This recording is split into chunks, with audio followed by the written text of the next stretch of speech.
Teresa Lizárraga, la directora del ISTESON, le agradezco que haya venido a cabina porque ayer le dio vuelta al debate, les guste o no, le dio vuelta porque llegó a defenderse, como debe de ser, porque si las comparecencias solo se vuelven un día de cacería para la oposición o viceversa, un día de campo para el gobierno, para que vaya y nomás diga, ah, sí, todo bonito, qué flojera, en verdad, por mí que la suspendan en el Congreso, no pasa nada.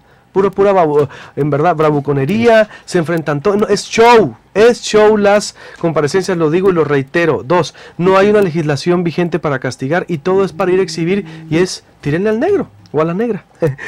En este caso llega Teresa Lizárraga y digo cambia porque, a ver, dice, sí, el ISTESON, pero lo que debió haber hecho este gobierno, que no porque no lo haya hecho este gobierno hace 5 años, que fue un gran error, decir cómo recibió la situación económica y la corrupción heredada no quiere decir que no exista.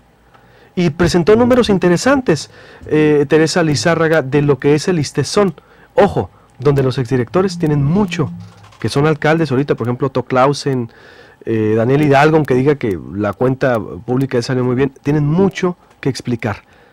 Teresa, buenos días, ¿cómo estás? Buenos días, Luis Alberto, qué gusto estar aquí. El contrario, ¿cuál es la situación del ISTESON, del fondo de pensiones? Diste nombres y apellidos también de gente que está cobrando miles y miles de pesos. Así es. Bueno, la intención de la comparecencia era precisamente aclarar cuánto existe en el fondo de pensiones y cuánto se le debe. Y ese es un dato que en la primera pregunta lo dimos porque a eso íbamos, a dejar claros los números. Pero cuando tenemos que hablar de qué afecta al fondo de pensiones, aparte del adeudo de las aportaciones por parte del gobierno del Estado, hay que analizar un tema que nos está haciendo mucho daño, pero que no nomás nos está haciendo un daño inmediato, sino que le va a hacer daño al fondo de pensiones de aquí a 20 años o 30 años. ¿Qué es el fondo de pensiones? El fondo de pensiones es un fideicomiso en donde se deposita lo que trabajadores activos, los trabajadores aportan y el patrón, por concepto de fondo de pensiones, se deposita el 27% del sueldo del trabajador, 10% lo pone el trabajador, 17% lo pone el patrón y es una cantidad que tiene que estar mensualmente depositándose. El adeudo, como lo comentaba yo ayer, es de 1.502 millones de pesos y lo que existe actualmente en el fondo es 209 millones y medio de pesos.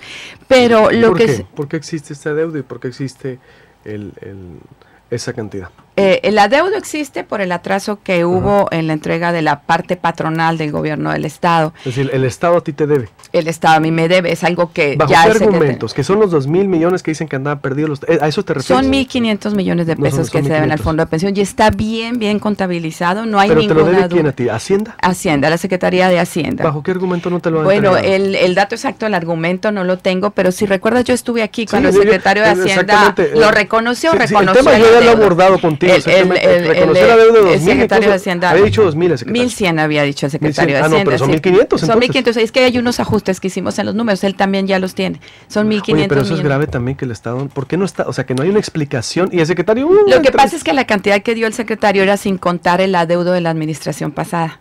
Entonces también la administración pasada dejó un adeudo, son 1.500 millones. Entonces eso es donde hace la diferencia de los números. ¿Quién fue el último director del ISTESON? Enrique Palafox. Enrique Palafox. Así es. Bueno, y pasó por ahí Otto Clausen, que lo aprovechó para hacer campaña y después fue para la alcaldía. Es que le dieron como meses a Otto Clausen. Andan ahorita, en verdad es que quieren persinar a los periodistas. Cuando yo recuerdo lo que ha sido el ISTESON, la administración del ISTESON, lo que han hecho, en verdad, se les ha olvidado. ¿Y cuánto dejaron de deuda? Pues dejaron casi 400 millones de pesos. Cuando nosotros entramos al ISTESON... Y se suma 1.100. Pero así bueno, el gobierno lleva más. ¿Por qué tiene este gobierno 1.100 adeudado al ISTESON? ¿De dónde? No puedo creer que no haya una explicación del secretario de Hacienda a ti de lo que adeudan. Bueno, mira, yo creo que, y cuando estuve aquí lo platicamos también, creo que la reconducción presupuestal fue un factor determinante para que empezara a darse el atraso. Y les decía ayer también, esto no es exclusivo de ISTESON y del gobierno del Estado de Sonora, esto sucede en la mayoría de los institutos estatales porque cuando empieza a tener dificultades financieras el Estado, el recurso de los institutos estatales es el que tiene disponible para enfrentar. Pero bueno, la explicación no me corresponde a mí darla sobre en qué se ocupó el recurso, pero a mí me parece... ¿Hace cuánto viniste? ¿Como 3 meses, 4? Sí, lo ya. tengo esperando desde entonces, ya, el secretario de Hacienda no viene. Pero a ver, me voy... recuerdo, es que este tema yo ya lo había abordado con Teresa Lizárraga. El fondo, lo mismo, hablamos la opacidad en Hacienda Estatal. Teresa, y el fondo de pensiones también se surte de estar pensionando a delegados actuales con grandes cantidades. Fue la sorpresa es la nota de visita. Una de las afectaciones que tiene el fondo y por lo cual no funciona nada todo de manera ideal se refiere a esta situación que todavía van a haber más. Y son exfuncionarios, altos exfuncionarios que subcotizaron, quiere decir que si ganaban 140,000 pesos, cotizaban sobre 30,000 o 35,000 pesos y aportaron el 10% de eso al fondo de pensiones. Se jubilan con 35,000 pesos, pero luego van a los tribunales y demuestran que tenían el cheque verde y que tenían otro sueldo muy diferente con el que cotizaron y lamentablemente, porque así está en ley, se les da la razón y se nos obliga al ISSSTESON a cambiar una pensión, en el caso del licenciado Wenceslao Cota, de 36,653 pesos, que fue sobre lo que cotizó, o sea, el 10% de 36,653 pesos fue lo que cotizó. Nos ordenan pagarle una pensión de 146,000 pesos. ¿Al mes? Al mes. Pero además, Cota Montoya. Pero además de eso, o sea, nos estamos pagando ¿cuánto? 146,000 pesos. Imagínate, el licenciado Cota está joven, va a vivir muchos años con el favor de Dios. ¿Cuántos años se va a afectar el fondo de pensiones pagándole esa pensión? ¿Y desde cuándo lo estamos pagando 146? Esta pensión, entiendo, 13 de septiembre del 2009, pero nos demandó, porque lo pagamos por 36,000, nos demandó, entonces le tuvimos que pagar todo el equivalente a la nivelación de pensiones desde septiembre hasta le pagamos, creo el año pasado, 4,615,000 pesos. Entonces, imagínate, son 72 millones los que hemos pagado hasta ahorita y a lo mejor ahorita ya es más, nomás por ese concepto de las demandas. Pero no nomás ese es el impacto, Luis Alberto, el impacto es cada mes que yo del fondo saco un cheque de 146,000 pesos cuando debiera de ser de 36,000 pesos. Cada mes que se va afectando el fondo de pensiones y no nomás es él. Entonces, a ver, ¿quiénes son? Dame los nombres. Mira, está, por ejemplo, duros, cuando hay datos duros, hay nombres y apellidos. Dámelos, que le estamos pagando al mes y desde cuántos años, y pensionar a gente que no lo necesita. Okay. Está decir, Raúl Guadalupe Chávez Acosta, que fue delegado en Nogales de la PGJ, se jubiló el 16 de enero del 2011. Su última cotización al fondo fue 2,970 pesos, se jubiló con 29,969 pesos, demandó y su pensión ahora es de 82,841 pesos y le dimos un cheque de 1,346,000 pesos. Está, por ejemplo, Francisco Aarón Zelaya, que fue secretario de Desarrollo Social. Él no se pensionó por jubilación, fue por vejez, después de 55 años y 15 años trabajados, algo así. El 18 de febrero de 2008. Y se pensionó con 16,000 pesos. Demandó y ahora le pagamos 73,000 pesos. ¿Puedes repetir el nombre otra vez? Es Francisco Aarón Zelaya, que fue el Chito Zelaya. Y también demandó. Y también demandó. Tenemos, por ejemplo, a Manuel Emilio Hoyos Sotelo, que fue director de la Policía Judicial del Estado. Él también fue por vejez. Su pensión era de 7,442, o sea, cotizaba 500 pesos al fondo de pensiones. Nos demandó y ahora son 36,000 pesos. O sea, es una afectación, pero no es solo la afectación del cheque que les entregamos de pensiones, que es la afectación, es gente joven, es gente que va a vivir muchos años, afortunadamente para ellos, pero al fondo de pensiones la afectación va a ser enorme. Y entonces, este tipo de cosas, como bien lo señalaba el diputado Neblina, son inmorales, Luis Alberto. Está demandas en proceso de Miguel Ángel Cortés, está de Ignacio Pinto, el excontralor. Permíteme, Miguel Ángel Cortés, el ex procurador. ¿Cuánto? Bueno, está la demanda, no tengo con cuánto lo van a Julia. Está César Lagarda. César Lagarda nos tiene demandados también por nivelación de pensiones. Esos datos, yo solo traigo el dato de que está en demanda. ¿Cómo va a quedar su pensión? Porque saben que lo van a ganar. Y encontraron el caminito. ¿Cuánto por ejemplo, le pagamos? No sé con cuánto se jubiló, pero la proporción es así. ¿Pero por qué demandan? Si son gente muy experta. A ver, ¿quién más? Sígueme dando nombres y de qué. Bueno, está un exdirector, Temo Valderrama, que también está demandando. ¿El Temo? Sí, entonces, lo que te quiero... El exalcalde, ¿no? El exalcalde y exdirector de ISSSTESON. Lo que te quiero decir... Y exsecretario de la Contraloría. ¿Sabes cuál es el tema aquí, Luis Alberto? Que en la ellos no existe tope de pensiones para el tiempo que ellos cotizaron. El tope de pensiones quedó en ley para los que entraron después de la reforma de la ley. Entonces, ellos pueden aspirar a cualquier tipo, si lo demuestran, a cualquier tipo de pensión y que nos va a afectar y no hay forma de O defender. sea, ellos pueden ganar 140, le vamos a pagar 140, así como una... Si nos demuestran, si le demuestran a los tribunales que ganaban 140,000, aunque a nosotros nos hayan cotizado sobre 30,000, vamos a tenerles que pagar 140. Como nos quejamos de las pensiones vitalicias de los presidentes más o menos, pero proporción sonora. Al presidente le damos 400,000 pesos al mes. Entonces ahí, Luis 500. Alberto, cuando hablan del fondo de pensiones, la actitud más responsable es la que tiene el gobierno, de decir, le debo y le voy a pagar con propiedades. Ayer yo les decía, la solución, ¿qué pasó antes del 2005? ¿Qué pasó con el dinero que aportaron los trabajadores desde la fundación del ISTESON hasta el 2005? ¿Alguien me puede explicar? ¿Alguien puede decir dónde quedó ese dinero? No.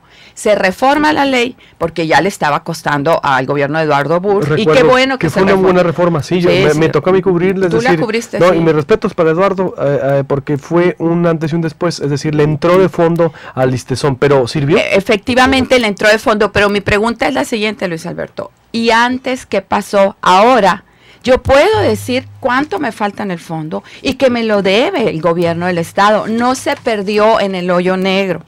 Y tan lo debe que está buscando cómo cubrirlo. Eso es muy diferente a lo que pasó antes. Y es lo que yo decía, señalar a los diputados. Hay un acto de responsabilidad, reconocer el adeudo y tratar, por ejemplo, esa primera parte en donde me van a entregar los bienes. Con eso se va a pagar más de la mitad del adeudo. Entonces, lo que es increíble es cuando están sabiendo y conociendo que van a afectar y si tienen tanto interés en la sociedad y si les preocupa tanto el ISTESON, claro. ¿Por qué hacen este tipo de acciones si tienen pensiones dignas? Claro, de 30,000 pesos. Es una pensión dignísima. Un retiro, ¿qué más quieres? Y aparte eres delegado. A ver, dame nombres de todos, por favor. O sea, bueno, hay que, así como somos, ahorita, hemos sido los voy a traer todos. Ahorita así como hemos sido de duros con, a ver, porque aquí somos parejos y no podemos tapar a Gonzalo Irata, que fue director de comunicación de la Secretaría de Hacienda, él cotizó para tener una pensión de 2,900 pesos, demandó y ahora es de 12,000. Es decir, el daño es el mismo proporcionalmente. ¿Quién más? Sí, ¿quién más? Virgilio Ríos Aguilera. Él fue de cesantía de 3,367, demandó a 13,000, pero Arturo Olivas Molina, que era el contralor del ISTESON, fíjate, conociendo la situación del ISTESON, se pensionó originalmente con 14,000, demandó, son 32,000 pesos ahora los que se le tienen que pagar. Entonces, si tú te vas, la directora de Atención Ciudadana del Ayuntamiento, Antonia Elena Guayo Valenzuela, se jubiló con 15,000, demandó, ahora son 49,000 pesos. ¿Pero los qué que demandan? Es que, Luis Alberto, absurdos. Cuando subcotizan, cuando el patrón, bueno, en esto tiene que ver también el gobierno, el patrón que en su momento fue las administraciones pasadas, ellos les dan recibos del día 20, como dicen, del estímulo, de los pagos, de las compensaciones adicionales, sí tienen recibo, porque obviamente sí lo tiene que tener registrado el gobierno. Entonces ellos se van a los tribunales y presentan todos esos recibos. Y dicen, mi patrón hizo mal, pero es muy cómodo para ellos porque ellos no aportaron sobre eso. Eso es lo delicado. Pero cobraron. Cobraron y lo disfrutaron. Exacto, dijeras tú, pobrecitos, por ejemplo, no sé, digo, fueron directores, fueron secretarios. Y además tienen puestos altos. Claro, sí cobraron. Entonces, aquí no es jurídica la situación. Aquí es, como bien decía el diputado, es moral. Es una situación moral. ¿Cómo se rasgan las vestiduras por un fondo de pensiones que está siendo violentado? Violentado por este tipo de situación. Me dice Alan Guevara, ¿qué opinas de Alan Guevara? Saludos, mi amigo, mi respeto, pero dice, no caigas en el fuego, son derechos, será bueno, opinión de Brasil. Y Brasil me opina, dice, deben transparentarse todos los caminos de las pensiones, todas las rutas del dinero y que rinda cuentas Hacienda. Pues, oye, pues, ¿qué derechos? Es que son y no hay cómo defenderse. No, es que si nos vamos a arropar en la ley, era lo mismo, pues. Las leyes están mal. Que no han entendido que las leyes están mal. Es como cuando decía Eduardo Bush, no puedo castigar a los de la guardería porque la ley no me lo permite. Es que son derechos. No. Digo, para mí, ¿tiene derecho alguien, le pregunta usted, que 30,000 pesos una pensión digna de retiro, 36,000 pesos sin hacer nada? Y aparte son delegados algunos. Y demanda para tener una de 140,000. Esos son derechos. Pues yo quiero tener un derecho también. Pero además ¿qué va a pasar? Me tengo que ir. No podemos retirar estas pensiones, ni podemos contener las demandas, porque sé que hay otros... con agua datos duros que presentes talón de cheques que si no se le ha pagado a César Lagarda, nos tiene demandados. Okay. Pero va a ganar la demanda porque todas las demandas se ganan. ¿Sí? Entonces, el punto es nomás pensar, si el promedio de una pensión del trabajador normal, de que trabaja 30 años y de verdad llega a las 8 en punto a abrir las oficinas de gobierno, que atiende al público, lo que tú quieras, es de entre 12,000 pesos. 145,000 pesos o 143,000 pesos, ¿cuántas pensiones se pagan con 140? ¿Cuánto es? ¿Cuánto gastamos en ellos? En este grupo dinosaurico. No traigo la suma, Luis Alberto, pero te la paso. Pero lo que sí sé es lo que les he pagado por pensiones caídas. Son 72 millones de pesos. 72 millones de pesos que han salido del fondo de pensiones. ¿Para ellos? En la suma de todos los que han demandado, sí. Dame los nombres. Mira, pues te voy a dar un ejemplo. Adolfo Hernández Muñoz, director de Prevención y Readaptación Social, se pensionó por vejez. Su pensión original era 11,216. Su pensión con la demanda es 55,287 pesos. Y le dimos un cheque de 2,326,980. Habrá un caso justo por ahí, no creo que. No, a lo mejor hay casos justos de niveles bajos. Sí, exacto, los de niveles bajos. Sí, hay que no irnos todos. Pero los directivos, los exsecretarios. Sí. Ahora algunos o sea, a ver. Entonces, esos son temas que también hay que poner sobre la mesa y que afectan al fondo. No estamos discutiendo que haya una deuda por parte del gobierno. Claro, pero hay que una cosa también es la responsabilidad. Digo, a ver, hay que poner las cosas en su justa dimensión. Son 400 millones de pesos que dejó el bursismo y 1,100 que llevan ustedes que no te ha pagado el Estado y que no hay una explicación. Digo, a mí no hay una explicación oficial del padrecismo vía Hacienda de por qué no han pagado los 1,100 millones de pesos. No puede ser posible. Bueno, yo lo tengo entendido así como lo he explicado en otras ocasiones aquí. Todos vivimos el 2012, todos vimos la reconducción. Viene desde ahí, según ahí empezó, porque nomás una cosa, Luis Alberto, nosotros llevamos un ritmo de crecimiento maravilloso en el fondo de pensiones. De recibirlo con 189 llegué hasta 600 millones de pesos porque Hacienda me estaba entregando el recurso. ¿Cómo te puede complicar todo esto a ti de ver 1,500 millones de pesos del fondo de pensiones? ¿Hasta dónde te puede llevar? Del pasado al presente, como sea. Digo, unos van a decir, no más poquito, 400 a 1,100 es la misma. Digo, finalmente son 1,500. Lo importante es que haya una voluntad de recuperación, de una voluntad de que nos resarzan ese recurso al fondo de pensiones, que yo creo que es lo más importante. El primer paso es las propiedades, el segundo paso es que existe el compromiso y ha seguido entrando dinero al fondo de pensiones. O sea, Hacienda nos está entregando recursos, el adeudo se acumuló, pero nos está entregando recursos y estamos viviendo, y por eso el fondo ahorita está estable, digamos, va a empezar a crecer de nuevo porque estamos recibiendo el recurso. Entonces hay que trabajar en eso, en la recuperación del recurso, pero también hay que poner los puntos sobre las IES, sobre los temas que afectan. Pues cobrándole a Hacienda. Cobrándole a Hacienda. Señor secretario de Hacienda, lo buscan en el listezón por 1,100 millones de pesos que de usted y más 400 de la pasada, es decir, 1,500 de millones de pesos. Y tenemos 3 meses buscándolo en Proyecto Puente. Si gusta, aquí nos puede explicar. Otra vez le invitamos. Gracias, Teresa. Buenos días. A tus órdenes. Y los delegados lo estamos buscando también. Se les busca por la demanda de 72 millones de pesos. Bueno, algunos, ¿no? Obvio. Gracias. Gracias, muchas gracias.